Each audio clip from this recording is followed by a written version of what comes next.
Good evening, everyone. Welcome to tonight's edition of Generally Irritable. Very excited to be sponsored today by BetterHelp.com. That's BetterHelp.com. And you're going to be hearing about them, a little bit more about them later on in the show. So I don't know about you guys, but I hadn't heard about nuclear energy in a really long time. I grew up in the 90s, the 80s and 90s. So we saw, I remember when things like 3 Mile Island and Chernobyl happened. I remember that being a big part of the conversations being had in schools and in the news about, is nuclear energy safe? What can we do? Is this okay? And, who remember, I think, was it Yucca Mountain was going to be where we stored the nuclear waste, but then nobody wants the nuclear waste in our backyard. And then we're going to ship it out to the stars. We're going to send it to space. Nobody had a solution for how to deal with the waste. And so I just remember growing up thinking that nuclear was not good. It was not an option, right? We send people to cancer therapy and they get radiated to kill the cancer and it hurts them, right? So like nuclear radiation, all of these things just have a negative connotation, I think, in many Americans' minds. And so it's been really interesting the last several years as renewable energy has kind of taken off and as the conversation about climate change and humans' role in it. What does that look like? What can we do in response to that? How can we get energy in a way that doesn't pollute the air, doesn't pollute the water, and create problems? I am for an energy independent America. I would like to see, restoration to the pipelines and stuff, but I'm under no delusion that there are not costs and consequences to a dependence on fossil fuels. And so we also see green energy isn't a great alternative, so-called green energy. When we see the devastation to migrating animals, mined rare earth minerals, just like fossil fuels, mined by slave labor in other countries, using fossil fuels to create them, and then it's not recyclable, right? So there's just seemingly no answer to our solutions. And so nuclear is getting a new look in our culture in America as we start to go, what are we going to do? Okay, these things aren't going to work. We know fossil fuels need to be replaced. What are we going to do? So I've been hearing more and more about nuclear. I've kind of avoided doing the research. I'm not going to lie. I had heard about it, but now that I'm seeking to be an elected official, and I'm going to actually have some say over how we get energy in this country. I felt like I really needed to start educating myself. So I was really lucky to be introduced to our guest today, Bob Hargraves. I've gotten to read some of his literature. He's got a book. It's called Thorium: Energy Cheaper Than Coal is the subtitle. And it's this metal that turns into uranium in the power plant, which is just like boggles my mind. So we're going to talk to Bob today, Dr. Hargraves. He's going to share with us what he knows about nuclear energy and just kind of demystify and have it be a little bit more accessible to the everyday American like you and I. And so here we go. Welcome, Dr. Hargraves, to the show. Thank you so much for joining us. Well, thank you for having me. You were I talking a little bit about nuclear energy and people's feelings about it. Generally, the feeling is fright.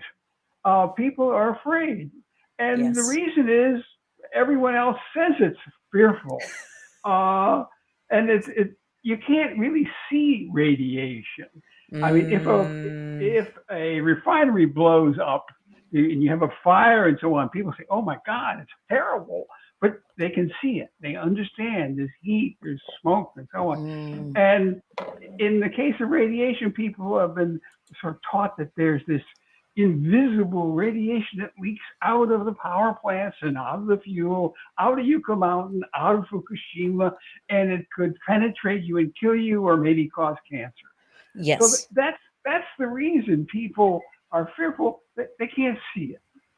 The other problem is that people don't really understand it very well, and the reporters report what they hear. The reporters, they don't do the analysis. They don't look closely at the situation. Yep. So maybe we can do some of that today. I love that idea, right? Because journalists, people like me, I'm I try not to draw too many conclusions without asking a lot of questions first, right? And so I want to talk to the experts. I want to say, okay, so Dr. Hargraves, with your physics PhD and what is an AB in mathematics? I don't even know what that stands for. Bachelor of Arts. Oh, okay. My undergraduate degree came from Dartmouth, and they used the Latin sequence. Oh, okay. So you've got the bachelor's in mathematics, the PhD in physics. So basically, you're a rocket scientist. This is what that means Long in my ago, mind. I learned that stuff. Yeah. All right. So what had you, what had you interested in nuclear energy? What had you, you founded a company called ThorCon. It is doing fission energy. What gave you a passion for this? What had you get started working in nuclear? As I retired from the job I had in medical devices, I decided I would learn more about the field I had studied, getting my PhD at Brown University. And at the time, we also had a situation where we were paying a lot of money, we thought at the time, to the Middle East in order to get their oil. We used to be a big oil importer in the United States. Only recently have we come close to being more or less energy independent. And we spent a lot of money on sending troops there. Remember, we sent troops to free Kuwait from Iraq. We defended Saudi, on and on. And so I thought it was important at that time that we have another source of energy. And so I've been working with various technologies of nuclear power, trying to promote them in various ways. Most recently, what's happened and made everyone more energy aware is the skyrocketing price of energies, starting with Europe. We have Russia cutting off natural gas. Price of natural gas occasionally going to 10 times what we had been paying in the United States. The same sort of problem with oil and so on. And we're seeing that also in the U.S. with $6 gasoline, well, $6 diesel and $5 gasoline, which is really tough. Couple that with the sort of green movement that's being kind of, well, I wouldn't say, well, mismanaged. It isn't so much that it's green as people want to have energy that's CO2 free. And the way they want to do it now seems to be, well, stop the fossil fuel stuff. But that's not the right order. We need to have a replacement in place first. This is one of those things, that you think that this is when you realize that your elected officials are not like smarter than you, that they just make decisions and don't consider what they're doing. Right. So I remember learning very early on, when I got my first job. Okay. You did not then quit that job until you had another job lined up. Right. Because you don't want to deal with a lapse in pay and things like that. And so why is it, do you think, and you may not, I'm asking you to speculate. Why do you think this current administration and former administrations, why do you think they're trying to do this squeeze before we have a real solution otherwise? They're trying to satisfy a big movement. I call it the green movement. I mean, green is appealing. The sun shines, the wind blows, let's use that energy. And so we're investing a lot of money and effort in trying to do that. And the idea that the administration has is that if we make the other kinds of energy ever more expensive through more regulations or more taxes or whatever, that the economics of the situation will force the consumption of energy to rely more on wind and solar. What they haven't done is to notice, for example, that those are interruptible, weather-dependent sources, and Mm. just say they sort of wave their hands and say, "Well, someone will come up with a way to solve that problem." But the fact that you can't store that energy is a big problem.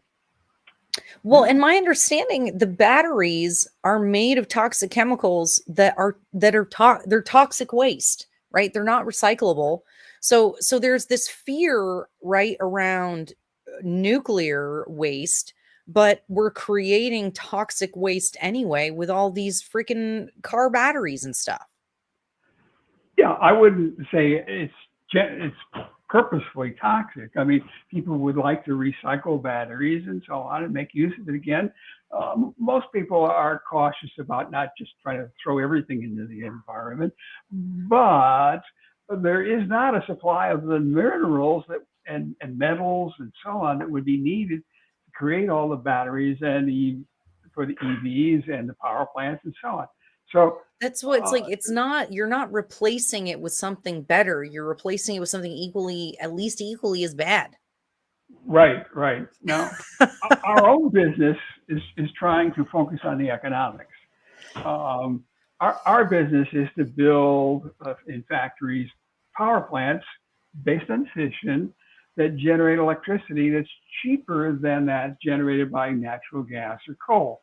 Our idea Yes. is that the economics of that will drive a transition. Um, Mm. now, in the Well, U.S., and I we have a think, go oh, ahead. sorry. Well, oops, excuse me. So this article, this was one of my favorite articles that I read of yours, especially.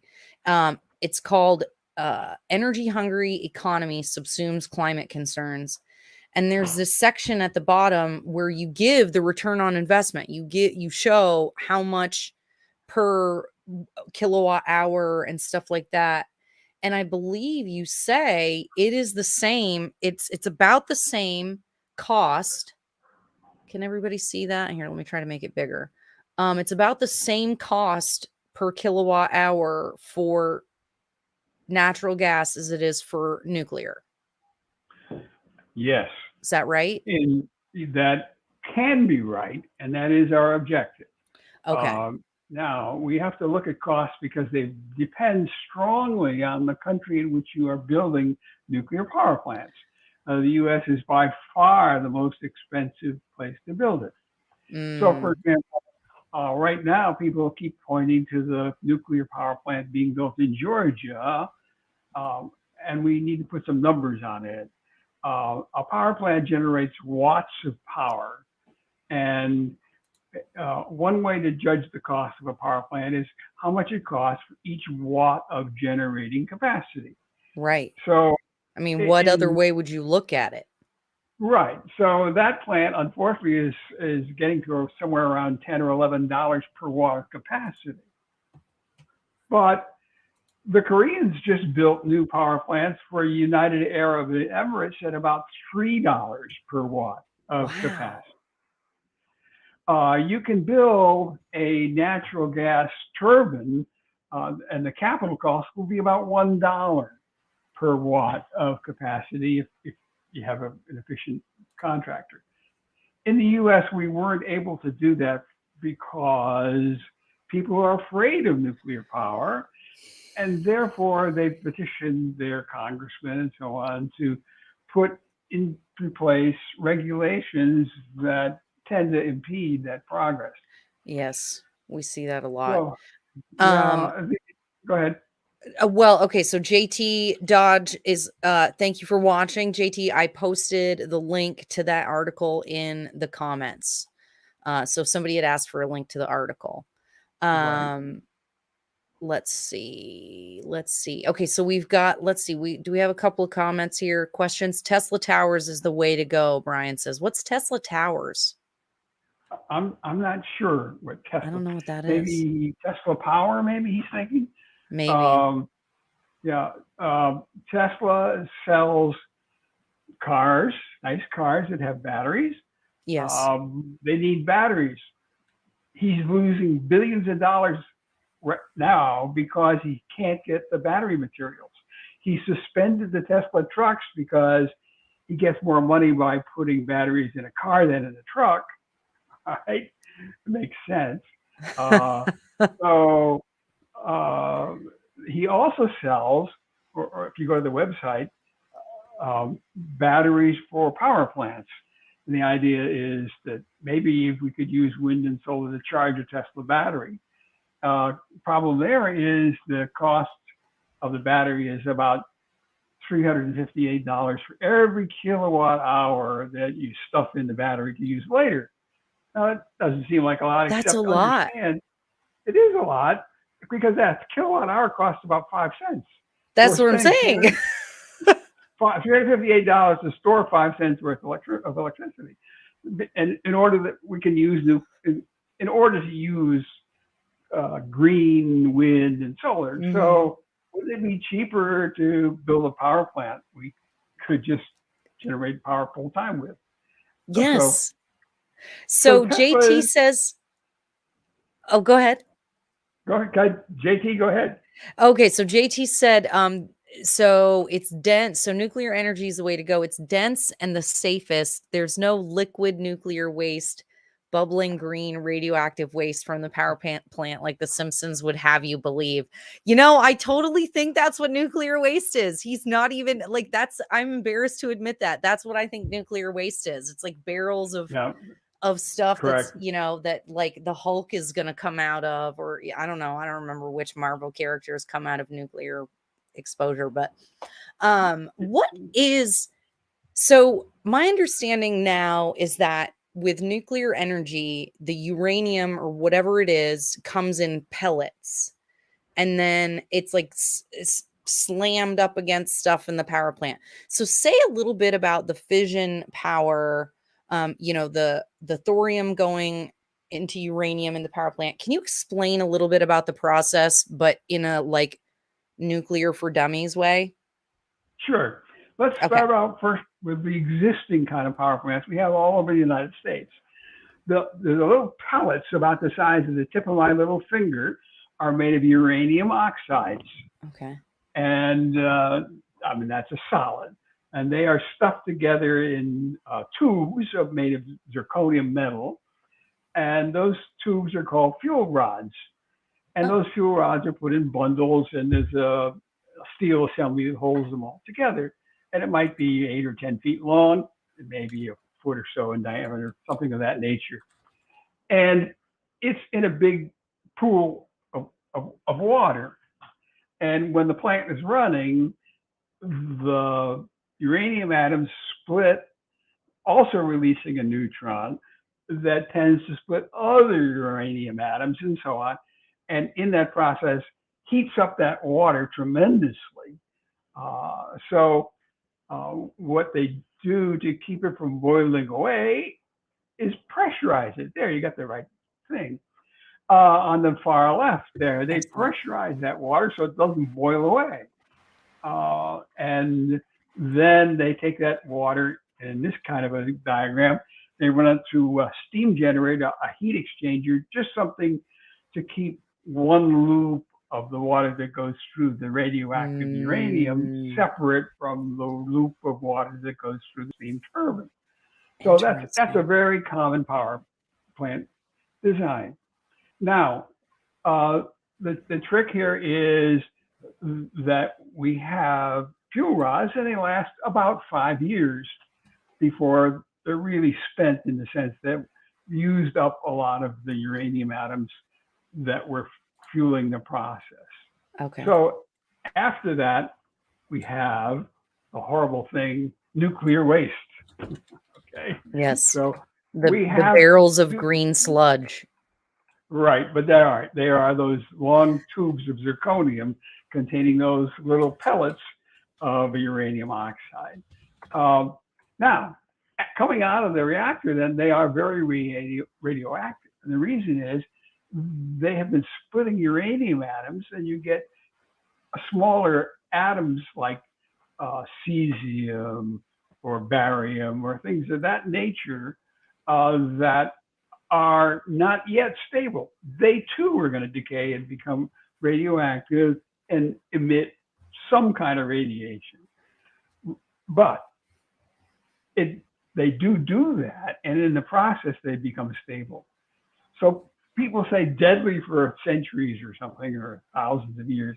But in a few hundred years, the radiation from one of those fuel rods decreases by a factor of 10,000 to 1. Wait, hold on. Wait, hang on 1 second. Okay. That is not, now, is that because this is like the new generation nuclear? Because like you said, I used to hear that this was going to remain toxic forever until the end of time and everybody was going to die. Right, you're correct. That's what everyone says, but that's not a correct statement. Within a couple of hundred years, you can handle stuff pretty well. Now, in the interim, what we do is we keep it underwater for a while, a year or so in the power plant, and then it gets transitioned to this big concrete cask outside the power plant. Okay. Where you could hug it for a month and never have a problem. But after 100 years or so, maybe the weather is kind of tough on it. Maybe you want to put it in another cask or so. Maybe in 100 years, we'll want to be able to use that uranium again for more power. Well, and this is the thing, don't we? I mean, the one thing you can count on human beings to do is to innovate. And so, whereas, for example, we are very dependent on fossil fuels. So the fossil fuel industry has found a way to extract oil and gas from places we used to not be able to extract from. They now have new refining techniques to make previously unusable product usable. And so, why wouldn't we just assume that we as human beings will come up with a solution for some of this stuff? Right. We don't even have to assume it. There are plenty of ways to do it that are well known and published now. And even in Russia, which is a world leader in nuclear power, they are reusing that uranium in new kinds of power plants called fast reactors. In France, sure. In France, they take those pellets and they reprocess them, and they get to use them in their power plants once or twice more. So it's generally possible. But in the U.S., all the rules and regulations and fears, people say, oh, you're not going to reprocess it, are you? And because they're afraid of two things. One is there could be an accident that causes a lot of radiation releases, and people are fearful of any radiation at all. Yeah. And the other thing is that it's sort of all bound up by opponents with the technologies to make nuclear weapons. People say, well, wait a minute, there's plutonium in that waste, and plutonium is a good bomb material. Now, I don't want to get into all the technologies about why it is or isn't and so on. Yeah. But, commercial power plants have never been a source of any kind of thing that could lead to weapons. Never. Well, and what's fascinating was the more I started digging into it and then learned France is basically not as bad off as the rest of Europe right now, because they're the only country essentially that didn't get rid of its nuclear power. And I'm thinking, okay, well, but the French are typically way more stuck up about stuff. And I can say that because I'm French. Okay. So I'm, I can say that. But you know what I mean? And so I'm thinking, okay, if the French, who wouldn't eat our food, are willing to have nuclear power plants, shouldn't that, I'm going, okay, if these people think it's okay, then maybe we should be taking a second look. France said no oil, no coal, no choice way back 40, 50 years ago. And they started building those power plants. Yeah. But they were much more open about it, in the sense they had public tours of the plants while they were being constructed and all that sort of thing. But here we're somehow frightened that somehow or other terrorists are going to be allowed to get through security and do something in the power plant. I don't know what. Yeah, which So they could do to our water grid or our power grid now. I mean, there's 1,000, if they want to do something terrible, they can do it. It doesn't have to be a nuclear plant. Right. So again, all these things lead people to fear nuclear power because of the radiation. Again, just back to the waste issue. Why are people fearful? Because they believe it's going to be deadly for thousands of years. Yeah. It's just not exactly true. So we're gonna, okay. JT asked, where is it? Oh, Nikola Tesla. It was the towers invented by Nikola Tesla. The Tesla coils are like actual Nikola Tesla, not Tesla company. Okay, JT asks, speak to the salt freeze plug. What's that? Yes. Now we have to get into what we do. We do something slightly different in the design we are working on. Okay. We use a liquid fuel, and the liquid fuel power plant was designed initially by Oak Ridge National Laboratories back in the 70s and 60s. So it never caught on because the government was happy enough with what we had. But we believe that it is a key to making power plants that are much less expensive because they're at low pressure. They don't need 150 atmospheres of pressure to keep the water from boiling and so on. So we have, instead of circulating hot water in the plant, we have circulating molten salt at 500 to 700 degrees centigrade temperature. It's hot, quite hot, enough to make the containers red hot. So that's how that power plant works. Okay. Now, the question he asked had to do with, how do you turn it on and off? Well, we need valves to do that. Okay. And in order to have a valve that didn't jam at that temperature with that material, the folks at Oak Ridge invented what he called a freeze valve. That is a piece of pipe that we kept cold enough so that the salt wasn't liquid, but a plug. And they heat that plug or just stop cooling it in order to let the salt drain out. So that's what he was asking about. But again, it's one of these things where we substitute fuel handling technology and robots and arms and all that sort of thing. We substitute for that plumbing, basically, a molten salt reactor. That is so fascinating. This is so fascinating. So how much would you say in comparison? I'm trying to remember the numbers that I heard, like the difference between, because there's all kinds of, okay. My brain is moving faster than my mouth can move. So you have these, smaller nuclear power plants. I'm trying to almost portable nuclear power. Oh, and JT said, thank you for answering his question. You have portable power, and you can you put 12 of these portable nuclear power plants all together, and it's one thing. Give us an example. Now you're in New Hampshire, right? What kind of, how much would it cost to build a nuclear power plant that would be meaningful to power New Hampshire, say 10 or 20% of your energy versus coal or natural gas? Do you have those numbers in your head? I sort of. We have such a power plant. It's called Seabrook Station. Okay. And it's I've forgotten the power, but it's between 1 and 2 gigawatts of power. Okay, right? 1 and 2 gigawatts. So that's a lot. Right. A watt is, remember a typical, that might be a night light, 1 watt light bulb. Okay. So a typical dishwasher motor might be 100 watts or something of that nature. Okay. So a gigawatt is a billion, right? It's 1,000 million. It's a million kilowatts. It's a lot. That's a lot. In fact, it's enough for half of New Hampshire.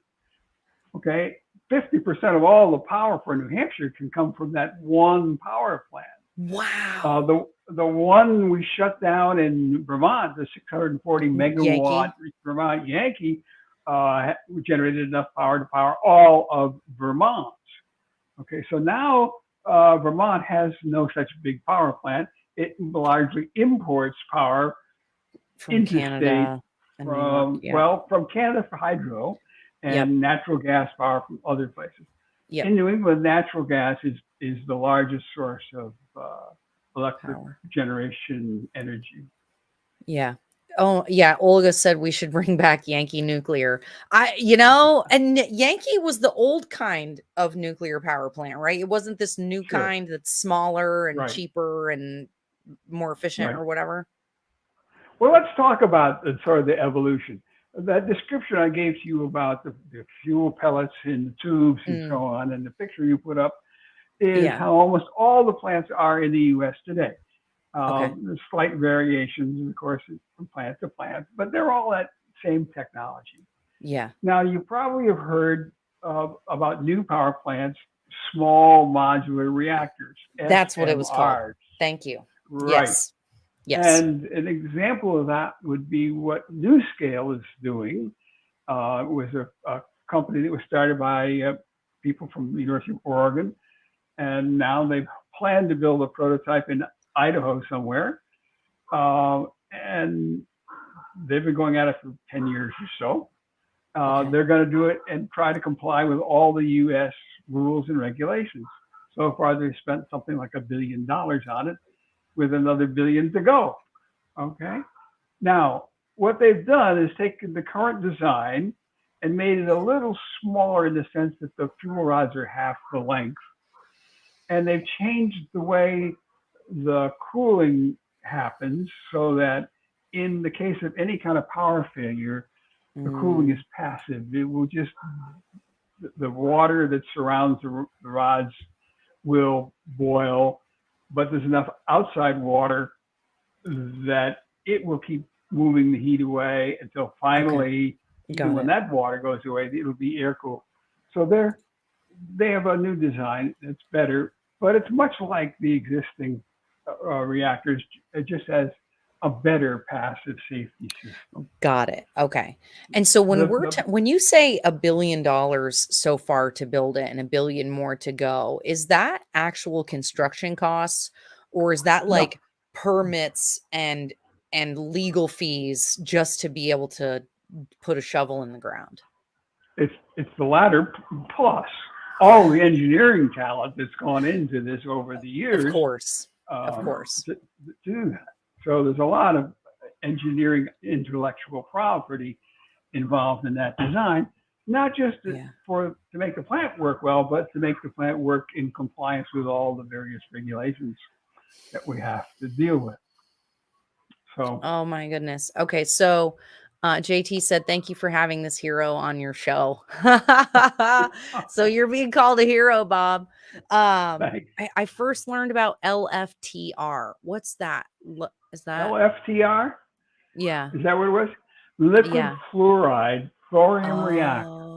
And now we're going to go back to the concept of the liquid fuel reactors.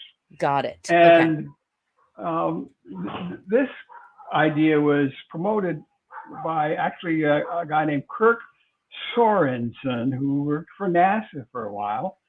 And his job was to think of how to do a power plant on the moon. And so he figured out, well, there's thorium on the moon. Maybe we can make that work there. And then he caught the bright idea of saying, well, wait a minute, there's thorium on Earth. Maybe we can do it here. So his idea is basically to have a power plant that works at low pressure, high temperature to be efficient, and runs on thorium. And as I said before, it converts to uranium inside the power plant. And that's the kind of thing he's been working on in the United States for a better part of a decade.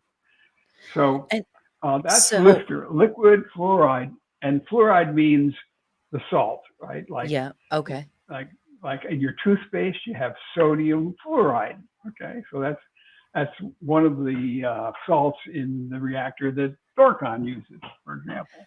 Oh my gosh. Okay, this is so fascinating. Okay, so we're going to take a quick break for our sponsor. And when we get back, I want you to tell everybody how this thorium turns into uranium in the power plant. It sounds like a magic trick. So you're going to have to explain it to us after our quick break. We'll be right back. This episode is sponsored by BetterHelp. I don't know about you, but I've definitely struggled with some emotional stuff the last couple of years. I need someone to talk to that's not just my husband or friends or family. I need somebody who's experienced and licensed and trained to listen and help me work through the fear and the anger and the frustration that I've been feeling over the last couple years with these lockdowns. So you too can go to BetterHelp and schedule an appointment with one of their 20,000 licensed therapists. So you go on, you fill out a questionnaire. Within 48 hours, they've paired you with someone who has experience in the field that you specifically are wanting help with. Then you schedule secure video and phone sessions, plus unlimited messaging. And all of this is secure and confidential. Join the over 2 million people who have already taken charge of their mental health. We've got a special offer for our viewers, 10% off your first month of services when you use the special code Generally Irritable. So you want to go to betterhelp.com, that's betterhelp.com/generally irritable, and start saving today. Thank you again, BetterHelp, for sponsoring this episode. Okay, so Dr. Hargraves, how does thorium become uranium in the power plant?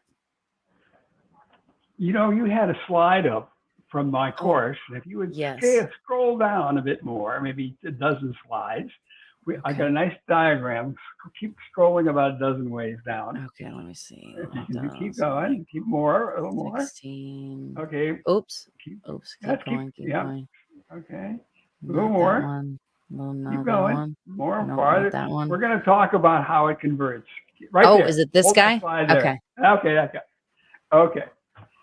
This is a picture of the periodic table, sort of, from your chemistry course. Okay. And so it's not all of it. It's just a snapshot. And the columns list some of the heavy elements that have, in the top row, thorium has 90 protons, protactinium has 91, uranium 92, and so on. Okay. And in the rows is the total number of neutrons plus protons. So right in the middle of that chart is just the location of uranium-235, which is a useful fuel because when it absorbs a neutron, it can split into two other pieces and generate a lot of heat doing that. So that's how most of the power plant works. On the bottom left, the little arrow goes from thorium-232, If it absorbs a neutron, it becomes a little heavier, becomes thorium-233. Now that's an example of an unstable isotope of thorium, and it will decay on its own, first to another element, protactinium, and it decays by ejecting an electron, and therefore converting one of its neutrons to a proton. And it does it again to become, in this case, uranium-233, which happens to be another useful fissile fuel. And so you make a fuel that way. So so it's like you throw neutrons at it and then it just like starts to split up and make stuff happen? Correct. And in the ThorCon company design, all the thorium and uranium is all mixed together in a big soup of molten salt. And once it's converted to uranium-233, it's as likely as anything else to get split and become a fuel. In design, I mentioned the guy, Kirk Sorensen, who's got me on this path. He's trying to keep it all separate and use these things to generate enough 233 to start other power plants and so on. So there are a couple of different approaches that are possible. But that's how we convert. We just Okay. basically expose thorium to neutrons and it becomes uranium. Just as we expose uranium to neutrons and it becomes plutonium. Same idea. Okay, this is probably totally down a rabbit trail that has nothing to do with what we're talking about. But what is the when we're talking about like, basically like throwing neutrons around and how, oh, we add a neutron and then it becomes unstable and then it kicks it out and it does a thing. What is the what is that, a neutron glider? What is the thing, the God particle thing? Oh, well, you're over my head. That's not related to nuclear power That's plants. that's like That has to splitting. do with the most fundamental structure of matter issue that theoreticians worry about. Yeah, that's a Yeah. high class problem. I gotta read up that on that again. It's been a long time since I've read on that. Where they're like, I'm like, oh man, that seems dangerous. Y'all are trying to create the Big Bang. That seems like a bad idea. But hey, who am I to say?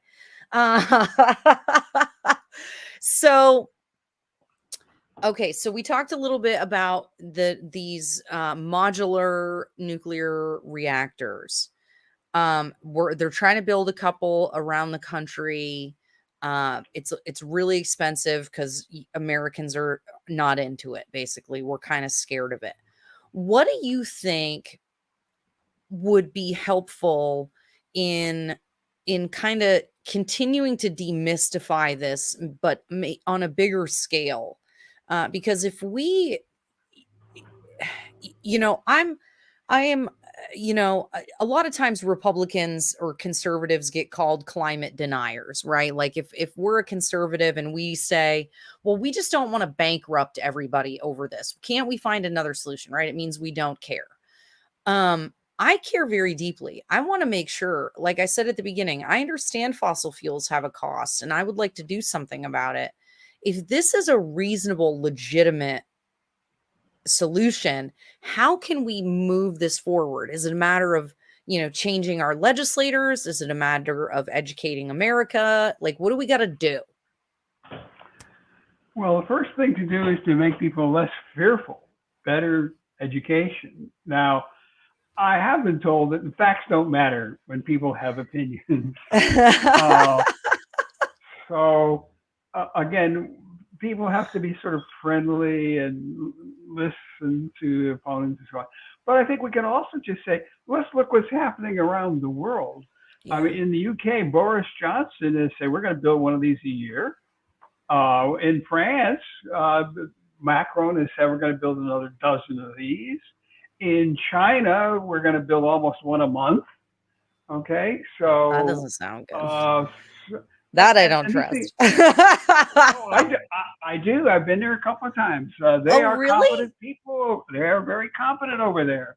Okay, so Uh, going up fast shouldn't be scary. That sounds scary. Anything getting built in a month sounds scary, just because I know before how this construction decade, goes. before this decade is over, they will have more nuclear power plants than we do.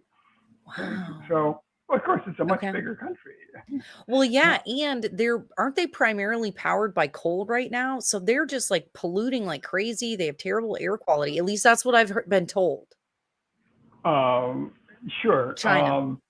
China tries everything. I mean, you're right Mm, in the sense that coal power plants can be very polluting. Um, they have built new coal power plants that work at higher temperatures and are less mm, polluting and more efficient. okay. Okay, that's All happening. right. All Um, right. All right. they're doing a lot of wind turbines onshore and offshore and solar panels. They're doing fast reactors, molten salt reactors, pebble bed reactors. Basically, they're trying them all to see what works for them, um, and Yep. they're being reasonably successful. So Well, I that's think good. competition is good. Now we're going to Yeah. we're different. We're going to create a new competition in the sense that the Southeast Asia area is a developing nation, has developing nation states. Indonesia, for example, people forget about. It's the fourth largest country in the world in population, just shy of the population of the United States. but their per capita income is very much maybe a tenth of ours, and they want more. Developing nations are all know about that article I wrote. They know that GDP is tied up intensely with energy. They know they need more energy. In the U.S., for example, we have enough electricity. What we're worried about is, can we make it greener? Yes. In the developing nations, they want it They don't have enough more. electricity. Yeah. Right. They want more, and they want it cheap. The reason they're developing coal plants, and there are hundreds of them being built now today, is that's the cheapest and most reliable source of energy that they can get. So Yep. they do that. Yep. So It's cheap to build. right now, we have no how can I say? We have no dreams that people are going to be willing to pay more money to stop sending CO2 into the air. Our approach is we want to make it economically attractive for people to use sources that don't send more CO2 into the air. That's why we have been working so hard to get the cost of our power plant down using the molten salt technology and other things in order to say, look, you want to buy a coal plant or you want to buy a new fission power plant built in a shipyard in Korea, towed to your site, and cheaper. That's now, once that happens, I think we'll get a lot of notice. I think it's really. Oh, go ahead. It will also make these developing nations more competitive with the United States, which is, in a sense, bad news for U.S. industry, unless we say, oh, wait a minute, we want to do that too. In order to do that, we'll probably have to eliminate the NRC and the EPA. I don't know what's going to happen. Well, that's what we actually got a question about that. Fish and Chimps asked, are there any state laws or limitations in Vermont that would restrict small modular reactors from being built? I don't know. Do you know Vermont law that well? No, I don't. But I know that the United States federal government usurps all those that make it impossible for states to do that. So a friend of mine said, well, the 10th Amendment says that maybe states could do that, but that would be a long court case. But that's the way we win back our power from the federal government, is we basically have to sue them to stop doing stuff like that. So or have a convention of states. Right. Maybe we could add nuclear power to a convention of states. Right. Now there are companies that are trying to comply with the U.S. rules and build new power plants. But understand that no nuclear power plant has been designed and built since the NRC was founded in 1976. All the power plants we have were built.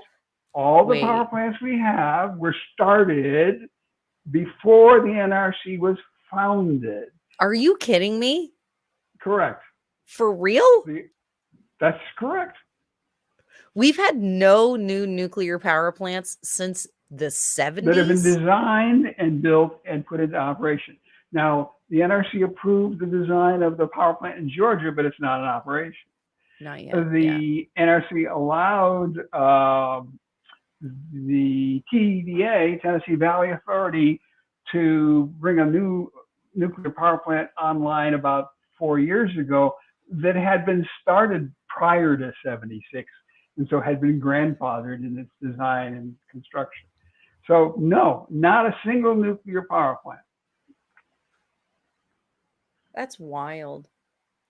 Okay, so think of these guys at NuScale. They're really uphill, right? They're trying to comply with all the rules and regulations of the United States and build a new power plant. The idea of small modular reactors was that they're going to be smaller and cheaper, but the problem is that the regulation costs are the same no matter what size plant you have. Yeah. So that's why the deal, like was it Idaho, you said? That's why these things are such a big deal for them to be getting built and for Americans to really see what this is going to look like. I wonder if they'll do tours, like you said, that they did in France. I wonder if there's a way we could do something like that here to make people less scared. Right. I think that would be a good thing to do, is to work on the sort of emotional state of the American public and have them try to understand why they're so afraid of radiation. I What work with a exact? group. Go ahead. I work with a group of oncologists and doctors and radiation physicists who work in the medical field.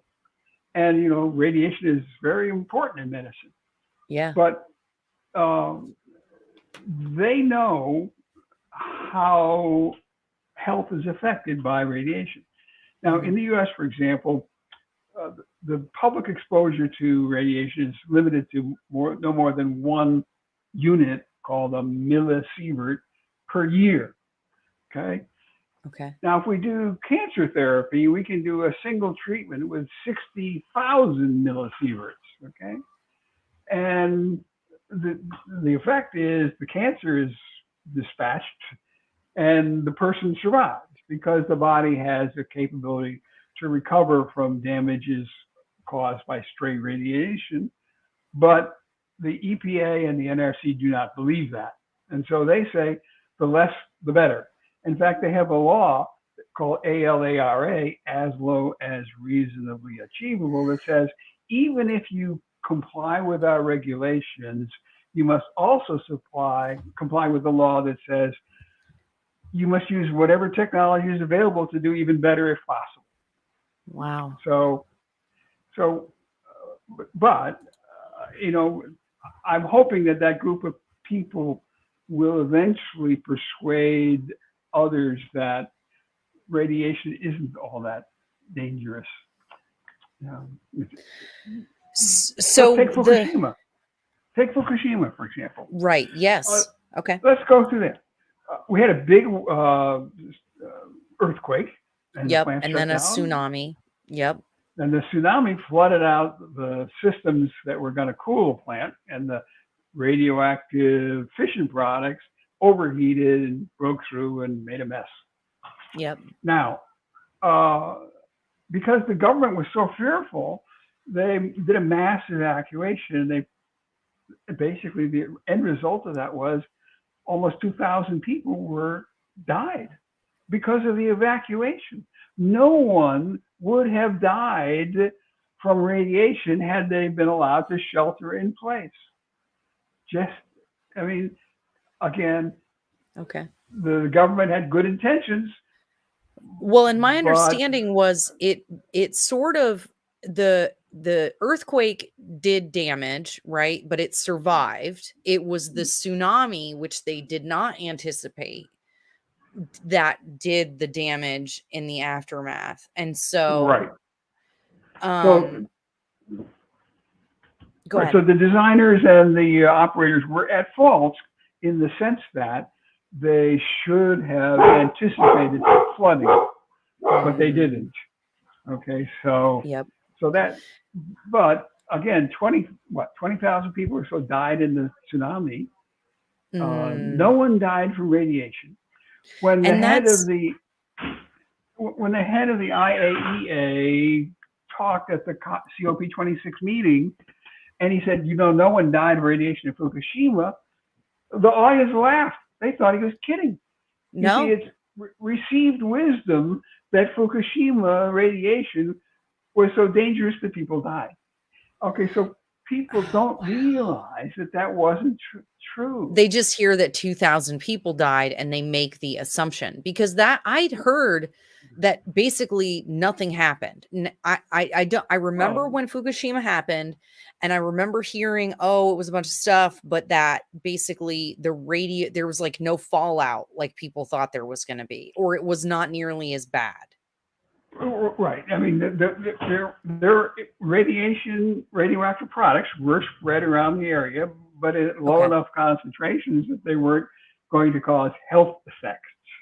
And basically, everybody was back home and to work very quickly after the fact. Could have been. Look, we forget. Fukushima and Nagasaki are thriving cities today. Right? Think that one through. Wow. Okay. We have the same thing at Chernobyl. at Chernobyl, 28 or so people, well, first of all, over 100 people who worked at the power plant and were trying to put out the fires and so on, got sick from acute radiation syndrome. Uh, Thousands of millisieverts of exposure to them. They were hospitalized. 26 died. And there were other harms. Okay, some of their fission products, like cesium, got into the milk. Well, not cesium, strontium, I guess, and iodine got into the milk and caused thyroid cancers, perhaps in children, and some that did die. That people will dispute it, but that's true. But right now, you can live around Fukushima. I mean, it's a tourist center now. I mean, Chernobyl. Now a tourist. We are overly concerned. People are, and you know, if you're a politician, what are you going to do? You have a whole group of people who come and say, "Oh, we can't get that power plant away from me. It's going to, make my kids have cancer." And so, as a politician, you work and you pass a law and you say, "Well, no power plant." Yep. Well, and this is what I think is, even when we're talking about some of the disasters like Chernobyl, my understanding is that the life cost, even when you consider the 3 Mile Island, Chernobyl, whatever it is, that the life cost is still higher for all of these other forms of energy than nuclear. So basically, because when you factor in the pollution that happens, that poor air quality, like lung stuff, if you live near whatever worse power plant, blah, blah, blah. My understanding is that it's still all way worse than nuclear. Well, correct. Radiophobia is the root cause of the cost and the reticence of nuclear power plant construction. And for your audience, if they look at that same set of slides that you were looking at, there's one on radiophobia that they could work through on their own. It's a problem we have to try to overcome. But again, in Southeast Asia, people are desperate for more energy, for more prosperity, for more GDP. They don't want coal plants, particularly. They'll take whatever they can get. And so that's what we as a company are trying to satisfy. And that's what I think is one of the things that's so important to recognize, is that a lot of these, third world or developing nations, they want the opportunity to have the same things that we do here in America. And the idea that we're going to deny them, you know what? Hey, sorry. You know what? We went ahead and we got industrialized wicked early. We're pretty lucky. Thank you.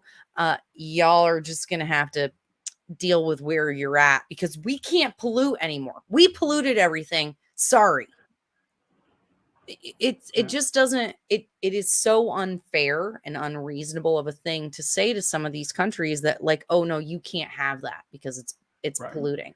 And it's like, now they have a good argument though. Their argument is, well, the U.S. and Europe and so on burned a lot of coal and natural gas and gasoline and so on, and put the CO2 in the air. It's there now, and that's how you got ahead.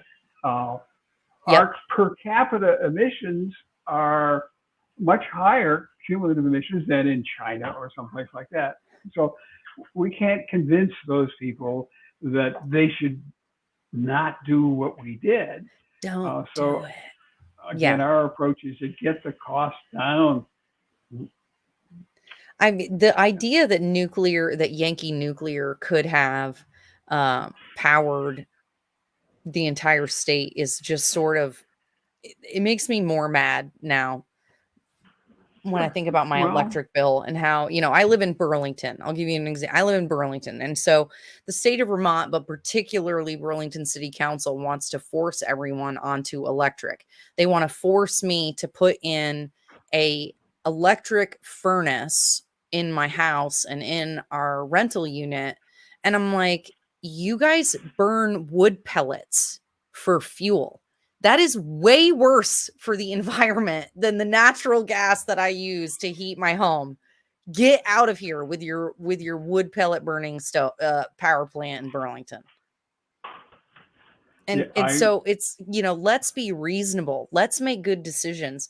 Nobody, it's that not in my backyard. You mentioned that, right? Like people are like, oh yeah, there's a cost and we need power, but nobody wants it in their backyard. Nobody wants to take the responsibility or the hit for like everything is a trade-off, ladies and gentlemen. I know we don't want to talk about that, but now I'm going to write a paper about backyards in a little while. And what I want to point out is that these nuclear power plants, to make the steam and make the turbine spin, have to generate a little bit, have to be cool, have to recondense that steam back into water. Yeah. And that excess heat is typically dispersed either to the ocean or a river, or sometimes sprayed into the air in one of those hyperbolic cooling towers. But there are other things you can do with it. You can do cogeneration. You can take that heat and use it to heat buildings.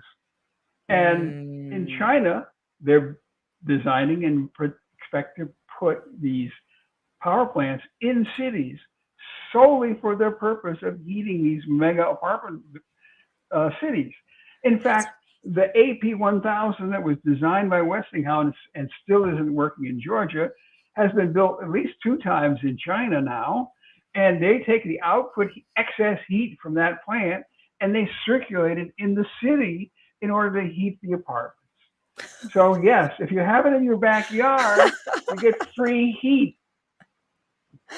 Okay. I'm gonna can I get like one of the fuel rod, the modular reactor? Can I just get like one fuel rod in my backyard just to heat my house? Is that like individual? If it's going to generate enough, no, you can't, because if it's going to generate enough heat for you, it's going to emanate radioactive rays that you really don't want.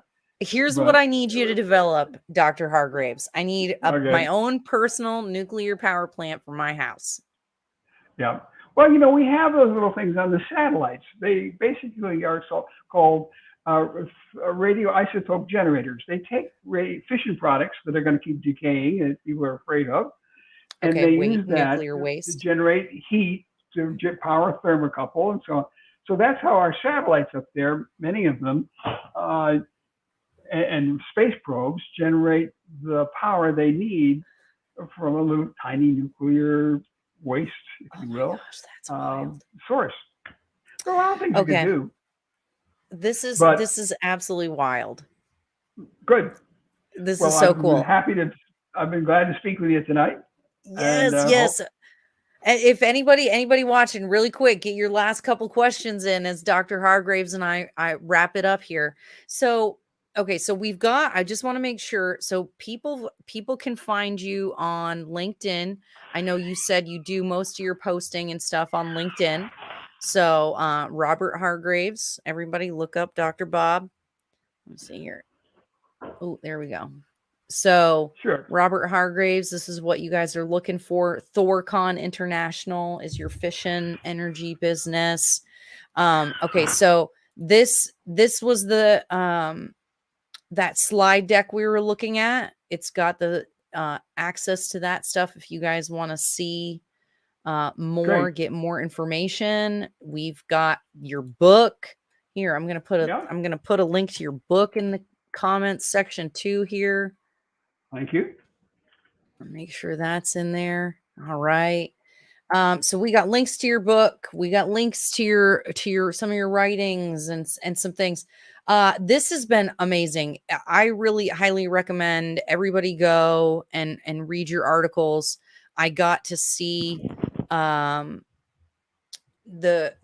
articles on Wall Street Journal. You mentioned working with those scientists and stuff about needing to adjust the radiation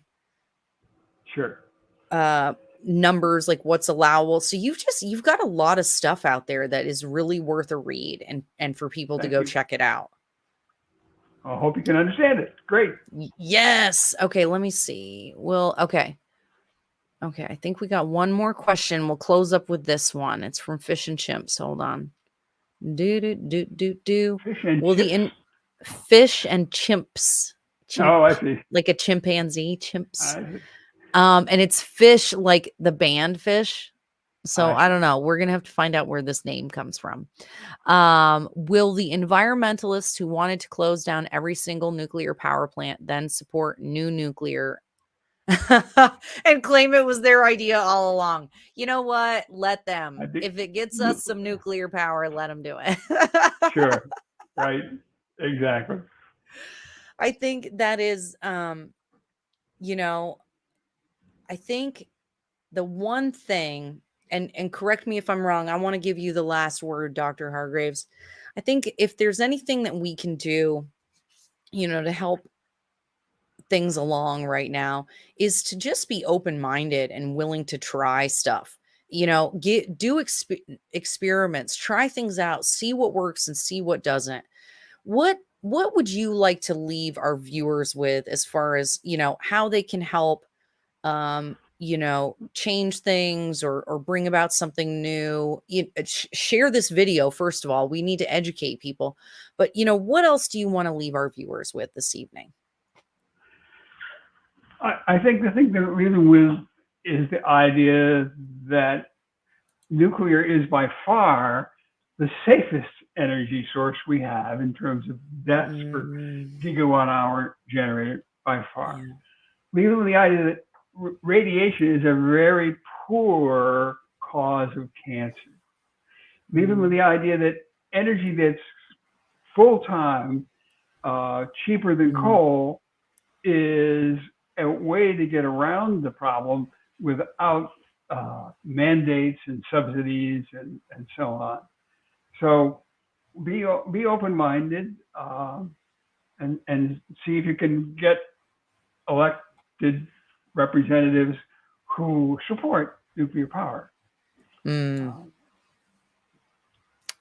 Yep, there it is, ladies and gentlemen. All right, Dr. Hargraves, thank you so much for joining us this evening.